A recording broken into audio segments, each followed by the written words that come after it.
कपड़े चुराने वाली चुड़ैल।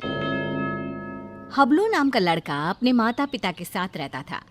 हबलू के दो छोटे छोटे भाई बहन थे और उसका परिवार बेहद ही गरीब था। माता पिता कपड़े धोने का काम करते थे, जिससे उनका गुजारा बड़ी ही मुश्किल से चलता था। कुछ दिनों से हबलू के माता पिता की तबीयत खराब होने की वजह से उसे ही नदी पर जाकर कपड़े धोने पड़ते थे। एक दिन की बात है, हबलू नदी के किनारे बैठकर कपड़े धो रहा था। ये जिंदगी भी कोई जिंदगी है, लोगों के कपड़े धोना। अगर कपड़े अच्छे से ना धुले तो लोग कितना सुनाते हैं और ऊपर से उल्टा पैसे भी नहीं देते। कपड़े धोने की वजह से नदी का पानी गंदा हो जाता है। उसी नदी में एक चुड़ैल रह रही होती है। जब वो नदी का पानी गंदा देखती है तो गुस्से से पागल हो जाती है। कौन है जो मेरे रहने की जगह को गंदा कर रहा है? अभी जाकर बताती हूँ उसे। हबलू नदी में कपड़े धोकर उन्हें वहीं पेड़ से बंधी रस्सी पर सूखने के लिए डाल देता है और वहीं पेड़ के नीचे कपड़े सूखने तक उनका इंतजार करने लगता है। हबलू को पता ही नहीं चलता कि बैठे बैठे कब उसकी आंख लग गई और कुछ ही देर में चुड़ैल भी नदी से निकलकर आ जाती है। कौन है जिसने मेरे रहने की जगह को गंदा किया है? तभी चुड़ैल की नजर रस्सी पर सूख रहे कपड़ों पर पड़ती है। अरे वाह, ये कपड़े तो बड़े ही सुंदर सुंदर है और ये साड़ी कितनी खूबसूरत लग रही है। तभी चुड़ैल अपने पहने हुए कपड़े देखती है। मेरे कपड़े कितने गंदे हैं, हम लोगों को तो अच्छे कपड़े पहनना नसीब में ही नहीं होता। तभी चुड़ैल कपड़े देखकर सोचने लगती है, क्यों ना इनमें से एक कपड़ा चुरा कर मैं पहन लूं, कौन सा इस लड़के को पता चलेगा। चुड़ैल जल्दी से रस्सी से एक साड़ी उतारती है और नदी में ले जाकर पहन कर देखती है। ये साड़ी मुझ पर कितनी खूबसूरत लग रही है, इसमें तो मैं एकदम हूर की परी लग रही हूँ। फिर कुछ देर बाद हबलू की आंख खुलती है। उसे पता नहीं चलता कि कब शाम हो गई। अरे शाम हो गई, समय का पता ही नहीं चला। अब जल्दी से कपड़े उतार कर घर चलता हूँ, नहीं तो रात हो जाएगी। हबलू रस्सी से कपड़े उतार कर घर चला जाता है और घर जाकर कपड़ों की गिनती करके उन्हें एक गठरी में बांधने लगता है। 1 2 3 और ये 5 और ये 9, ये कैसे हो सकता है? मैंने तो 10 जोड़े कपड़े धोए थे, इनमें तो एक कम है। दोबारा गिनता हूँ, कहीं मुझसे कपड़े गिनने में भूल ना हो गई हो। हबलू एक एक करके दोबारा कपड़े गिनने लगता है, पर इस बार भी कपड़े 10 जोड़े की जगह 9 जोड़े थे। कपड़े कम होने की वजह से वो परेशान था। ये सब सोचते सोचते उसे कब नींद आ जाती है पता ही नहीं चलता। अगली सुबह हबलू फिर से कपड़े लेकर नदी पर धोने के लिए चला जाता है और जैसे ही वो कपड़े धोने लगता है, नदी का पानी कपड़े धोने की वजह से फिर से गंदा होता है। ये देखकर नदी में रह रही चुड़ैल आग बबूला हो जाती है। ये लोग मुझे चैन से रहने भी नहीं देते। आज फिर ये लड़का कपड़े धोकर मेरी रहने की जगह गंदा कर रहा है। आज मैं ऐसा सबक सिखाऊंगी कि ये कपड़े यहाँ धोना ही भूल जाएगा। हबलू के कपड़े धोने के बाद वो उन्हें पेड़ से बंधी रस्सी पर सूखने के लिए डाल देता है। जब तक ये कपड़े सूख रहे हैं, मैं यहीं पेड़ के नीचे कुछ देर आराम कर लेता हूँ। हबलू वहीं पेड़ के नीचे एक कपड़ा बिछाकर लेट जाता है। ठंडी ठंडी हवा चल रही थी तो लेटते ही उसे नींद आ जाती है और पता ही नहीं चलता कि कब उसकी आंख लग जाती है। कुछ देर बाद चुड़ैल भी नदी से निकलकर बाहर आ जाती है। आज मैं उसे छोड़ूंगी नहीं, मेरे रहने की जगह गंदी करके खुद चैन की नींद सो रहा है। आज तो मैं उसे मार ही डालूंगी। चुड़ैल हबलू को मारने के लिए आगे बढ़ती है तो रस्सी पर सूख रहे कपड़े देखकर रुक जाती है।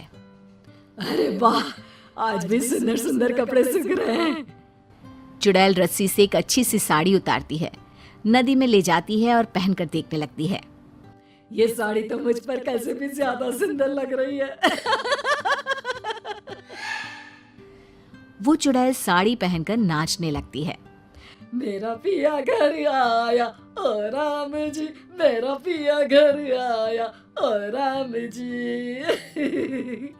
अब तो जब भी कपड़े धोकर सुखाया करेगा, मैं चुपके से जाकर उसके कपड़े चुरा लिया करूंगी और पहन लूंगी। उस लड़के को पता भी नहीं चलेगा कि उसके कपड़े कौन चुरा कर ले जाता है।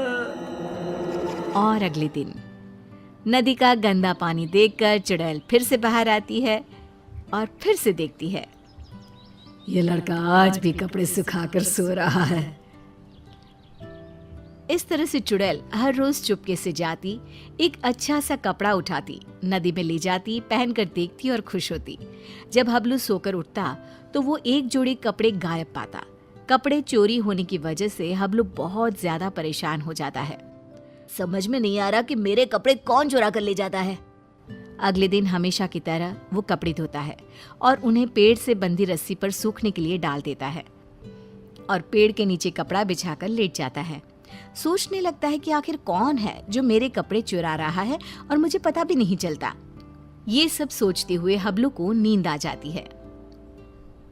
गंदा पानी देखकर चुड़ैल बाहर आती है और ध्यान से सभी कपड़ों को देखने लगती है। तभी उसे एक लाल रंग का सुंदर सा लहंगा पसंद आता है और वो उसे अपने ऊपर लगाकर देखने लगती है। ये लहंगा तो बहुत ही सुंदर है।